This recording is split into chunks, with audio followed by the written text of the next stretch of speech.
Well, it's time for the Fountain of Youth to get a makeover. Allow me to explain. When you hear the words middle age, you may think of old, over the hill, or midlife crisis. But the reality is that women in their 40s, 50s, and 60s are living, in fact, full, vibrant, engaged lives.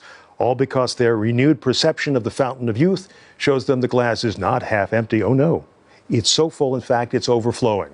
A new book, Your Best Age Is Now, is showing middle-aged women how to live the lives they've always dreamed of. Its author, the nationally known psychotherapist and New York's own Dr. Robi Ludwig, joins me now. Welcome. Thank you.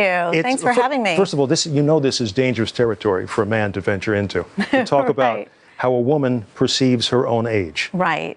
So let me tiptoe into this area. Are women sensitive about being 40, 50, or 60 to the extent that they used to be?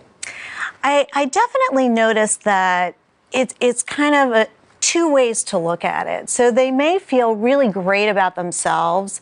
They feel young. They feel younger longer.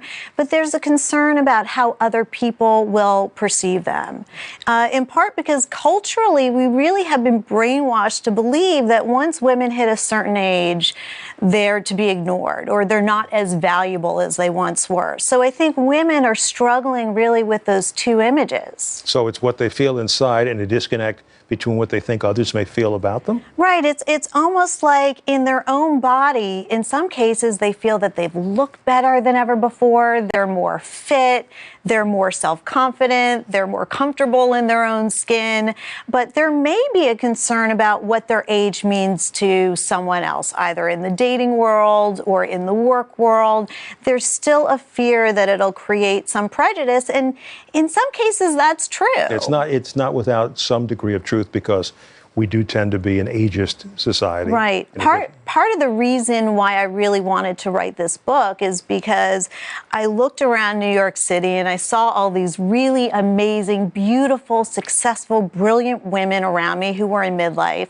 And it wasn't in sync with what my idea of midlife was, kind of being dowdy, so you out had of the that game. Perception yourself. I did. I internalized it. And then I would interview for certain jobs and people would ask me how old I was. And I would feel okay. Which is a question they're not supposed to ask anymore. They're not supposed to. Legally, they're not supposed to. But what year did you go to school? Right. Yeah. No, it was more direct. Right. Really? How old are you? Wow. And I remember thinking, I don't mind sharing my age, but is it going to have a negative impact? Are they going to eliminate me talking to a younger audience? And I was like, I didn't want to feel that there weren't possibilities out there for me. And I looked at all the books out there on midlife.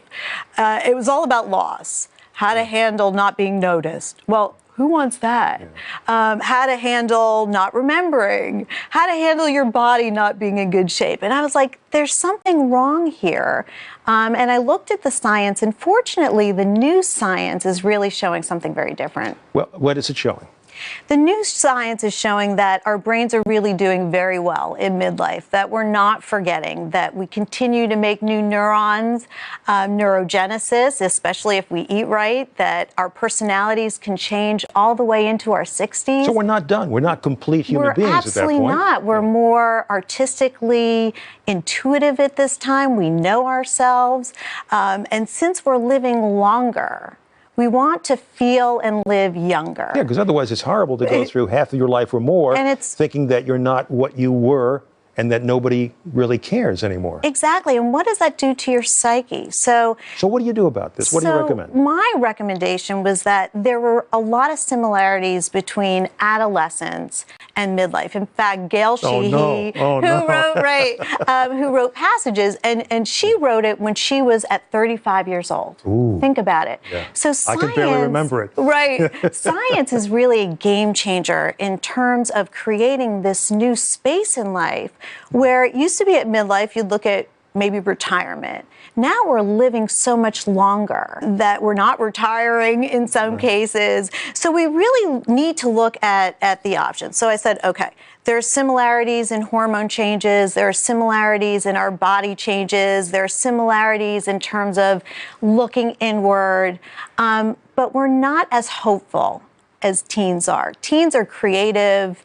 They're in the moment. So they're immortal in their own minds. They are looking forward to the future, and that's something we lose a little bit during midlife. And I wanted to reboot that, get that back. Excitement. About a minute left. So what are the core facts that somebody, a woman, should know about this age and retrieving that sense of enthusiasm for what's to come? Great question. You need to ask your younger self, instead of what would your older self tell your younger self, what would your younger self tell your older self? What would your younger self remind you about? Your passions, what's important to you, what to look forward to.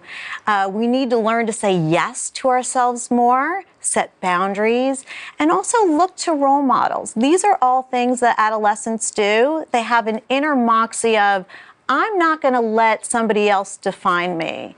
And midlife women need to get back into that, where they develop that, I'm going to do something really important. I'm not going to let you tell me it's over for me, because it's really not.